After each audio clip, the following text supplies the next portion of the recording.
Hi everyone, this is Yogesh here, Head of Education at Cirrus Migration. I'm a qualified New Zealand course graduate. Hi everyone, my name is Ashani. I'm a licensed immigration advisor for New Zealand. We are here today to talk about the new changes in the skilled migrant category, or as you know it, SMC, and how they impact international students, especially if you're in Sri Lanka. So Ashani, there's been a lot of discussion about the skilled migration category changes. Can you give us a quick summary? Absolutely. The SMC has been updated and now the points you need depend on your qualification and work experience. Let's put it in a simple comparison table.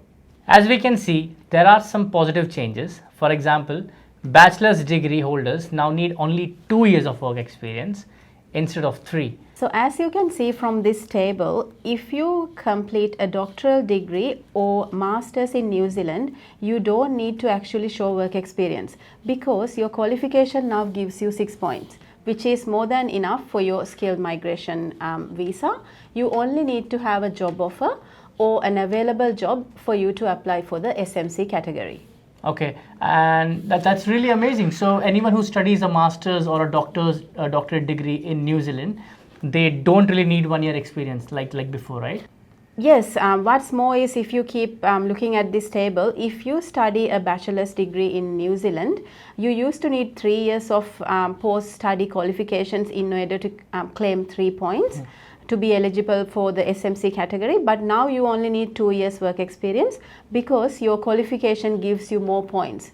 And this change starts from August 2026.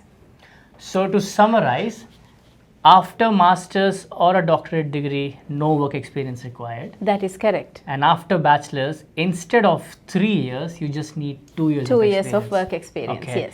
And it is really amazing because after bachelor's, the post-study work visa for international students is only 2 years. So they, initially with the previous requirement, they could not have completed 3 years to meet the That's points to score correct, requirement. yes. So Ashani, why this matters to Sri Lankan students? Yogesh, this is where the opportunity lies for Sri Lankan students. A 1 year master's in New Zealand now gives you 6 points. Plus, if you have a job offer, then you are eligible for skilled migration category. Exactly, and don't forget you also get a 3 year of post-study work visa after completing 1 year of master's degree. Which is actually a huge advantage for international students. Plus, if you have partners, your partner can work full-time during your studies in New Zealand, plus during the post-study work visa. Plus, your children can go to school free of charge. Yogesh, can you give us a financial idea or an investment breakdown for an international student as well? Absolutely, financial part is the main one. So if you're applying from Sri Lanka and let's say you plan to study a master's degree, you're looking at somewhere around 50,000 New Zealand dollars for 1 year master's. So to break it down, 1 year tuition fee is around 30,000 New Zealand dollars. Plus 1 year living expenses is around 20,000 New Zealand dollars. Yes, it is a one-time investment because your living expenses will be going to the FTS account. Right. And you get that back every month when you are in New Zealand.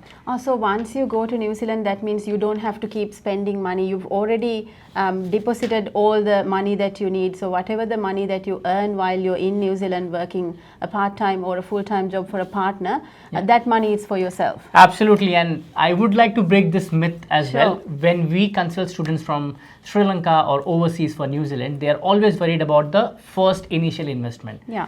Because of the FTS, they have to deposit their 1 year living expenses, correct?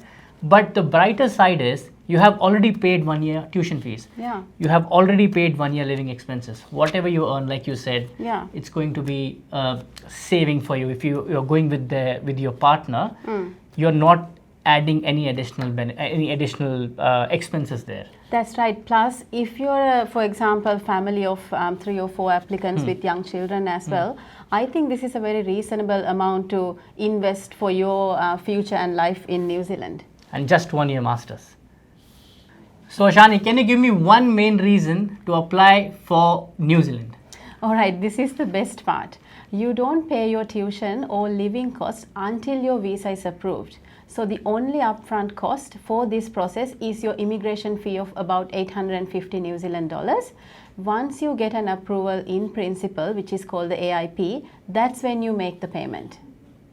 So that really gives a peace of mind to students and families because you only commit financially once your visa is secured. Yes, I think this is the best investment and option for Sri Lankan student. Grab it before it's too late. The new changes are happening in August next year. So if you're fast enough, you can get into the new SMC system in New Zealand. So if you are in Sri Lanka and want to explore the opportunity, our team at Cirrus Migration can guide you through both the education and migration steps. And also, if you need this information in Sinhalese, let us know in the comments below, and we would love to do one more video in Sinhalese. What do you think? Very. Thank you for watching. See you again.